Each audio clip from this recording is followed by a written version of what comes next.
Triunfo liberal y Segundo Imperio. La Guerra de Reforma terminó en 1860 gracias a una serie de triunfos militares.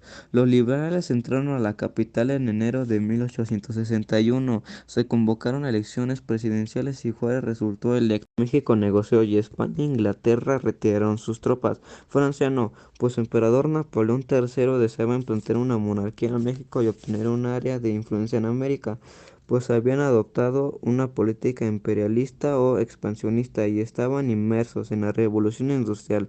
Además necesitaba mercados y materiales primas como el algodón. Los franceses avanzaron hacia la capital. En 1862 fueron derrotados en Puebla, pero un año más tarde Napoleón envió un mayor número de soldados. Después de haber estado sitiada durante varios días, Puebla cayó en poder de los franceses. El camino a la capital estaba abierto y Juárez y su gabinete tuvieron que huir.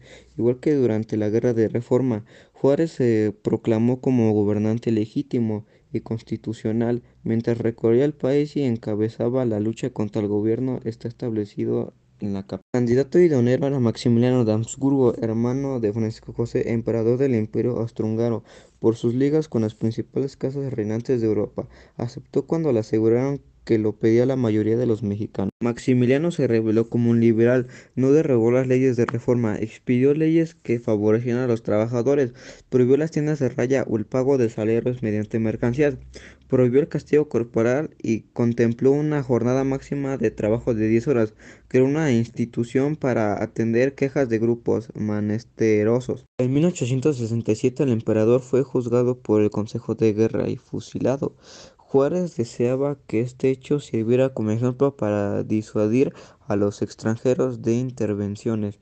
Su esposa Carlota ya había partido a Europa meses antes en busca de... El país estaba endeudado con el exterior y ante la imposibilidad de pagar declaró la moratoria. Esto significa que no desconoció la deuda, pero aplazó los pagos. Los principales acreedores, que eran Inglaterra, Francia y España, exigieron su pago. Los regímenes políticos y las primeras leyes liberales. En 1833, bajo la presidencia de Antonio López de Santana, el vicepresidente Valentín Gómez Farías, quien era liberal, tomó medidas que buscaban la libertad de educación o reducían los privilegios del clero y del ejército. Santana no apoyó a su vicepresidente, tampoco lo hizo cuando el mismo Gómez Farías buscó obtener recursos de los bienes del clero. Hacia 1853, Santana regresó a la presidencia. No daba lugar a la participación política. Muchos liberales fueron desterrados, entre ellos Benito Juárez. Juan Álvarez e Ignacio Comonfort exigían que se reuniera un congreso para elaborar una nueva constitución. Se expidieron leyes relevantes. Una de ellas fue la Ley de Juárez, en 1855, que puso fin al fuero militar y estableció que el ejército que cometiera un delito común, como un robo o un homicidio, deberían ser juzgados en tribunales comunes. Asimismo, se expidió la Ley de Lerdo en 1856, la cual prohibió a las corporaciones tener bienes y obligó a la Iglesia a liberar a las comunidades campesinas y que repartieran las tierras. Ambas leyes buscaban la igualdad entre los habitantes. Los liberales más radicales deseaban la nacionalización de los bienes de la Iglesia o la ley de libertad religiosa. Sin embargo, en este tema primó la opción Ideas liberales surgen como formas de conservadurismo en México, donde el pueblo no elige autoridades ni participa, ni siquiera por medio de representantes, en la elaboración de leyes. México prefirió una opción moderna. Algunos de los políticos como José María Gutiérrez de Estrada se inclinaron a la monarquía constitucional. Ambos grupos conservadores partían de la misma base que los liberales, pero como diferencias importantes, pensaban en una república centralista en lo que el gobierno federal más autoridad y los gobiernos menores a la autonomía. Los conservadores no creían necesario cambiar completamente de forma repentina a la sociedad. El ejército y el clero pensaban que debilitar a la iglesia Afectaría también el peso de la región católica. Creía necesario terminar con las corporaciones y crear una sociedad de individuos iguales entre la ley. La guerra civil y las nuevas leyes. La Constitución de 1857 no dejó conformes a los liberales más radicales, quienes manifestaron su descontento, y por supuesto también se opusieron los conservadores. Estos se levantaron en armas con el Plan de Tacubaya, cuyo objetivo era abolirla. El presidente Ignacio Comonfort trató de pactar con ellos y buscó establecer un liberalismo más moderado. La conciliación de dos grupos tan diferentes era difícil y estalló la Guerra de Reforma, que se desarrolló de 1858 y 1860. En la capital, en el encabezado por Félix Zuloaga y más tarde por Miguel Miramón, mientras que el otro grupo, encabezado por Benito Juárez, recorría el país en defensa de la Constitución de 1857. Este fue el primer periodo presidencial de Juárez, pero lo ejerció en medio de la guerra, trasladándose de una ciudad a otra, por lo que no tuvo presencia en todo el país ni pudo implementar su proyecto. Desde Veracruz, entre 1859 y 1860, los liberales expidieron diversas leyes que se comenzó como leyes de reforma y que atacaban a la Iglesia, considerada como responsable por sostener la lucha de los conservadores. Juárez y la restauración de la República. Benito Juárez había sido electo como presidente en 1858, pero debió enfrentar la Guerra de Reforma y la intervención francesa. En 1867, tras la victoria liberal, volvió a convocar elecciones presidenciales y resultó electo.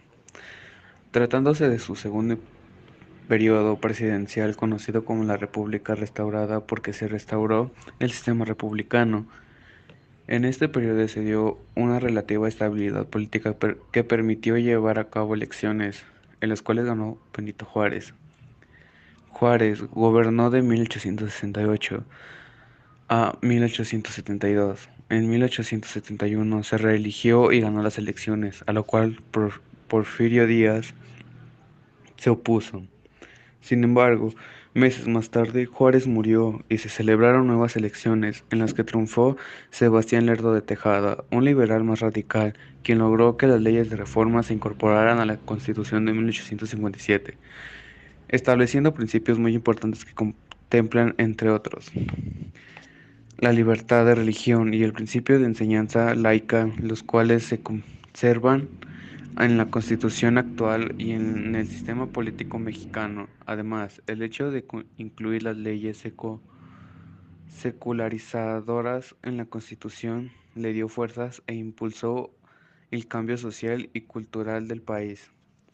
Al respecto, hay que mencionar que ya para esa época la población vivía cierta indiferencia a los asuntos religiosos, lo cual permitió que se abrieran iglesias protestantes, escuelas metodistas y asociaciones de masones. En esta época se buscó conseguir con dificultad el orden social, ya que después de tantos años de guerra existían muchos grupos descontentos por haber sido desplazados del poder. Continuaban los levantamientos políticos y también había muchos militares que ya no tenían un lugar en el ejército. Algunos de ellos se dedicaban al bandidaje o al asalto en caminos. Preservar el orden social exigía destinar gran parte de los recursos económicos, tanto del gobierno federal como el de los gobiernos estatales. En respuesta a esta situación, se promulgaron leyes que se suspendían las garantías de los ladrones o salteadores de caminos, derecho a un proceso justo, suspensión de la pena de muerte y en general leyes de excepción. Además, para Juárez fue importante colonizar todo el país para que la nación no volviera a perder territorio. A pesar de ello, Benito Juárez, en su momento y después Sebastián Lerdo de Tejada, continuaron con el proyecto de reforma social y cultural. de tal forma que entre 1867 y 1876 se implementaron antiguos proyectos que no habían sido aplicados en el periodo de la guerra. Por ejemplo, se dio un gran impulso a la educación que buscaba formar ciudadanos e inculcar valores patrios. Borrando las diferencias regionales, se crearon diversas asociaciones e institutos para fomentar el conocimiento científico y crearon asociaciones, diversas asociaciones e institutos para fomentar el conocimiento científico y crearon diversas asociaciones y crearon el desarrollo de las artes. Se fundó la Escuela Nacional Preparatoria y se creó un programa para el mejoramiento de la enseñanza profesional de medicina, ingeniería y leyes. En ella se reunían expertos en cada campo que deseaban crear nuevos conocimientos, difundirlos y formar a las nuevas generaciones. Si bien faltaba mucho para consolidar el nacionalismo, en estos años se buscó fomentar una cultura nacional y nacionalista. Los propios políticos liberales se involucraron en la tarea y algunos escribieron novelas históricas y costumbristas que buscaban construir una idea común de la nación mexicana. En estos años, dominados por la oposición entre los liberales y los conservadores, se enfrentaron dos modelos de sociedad: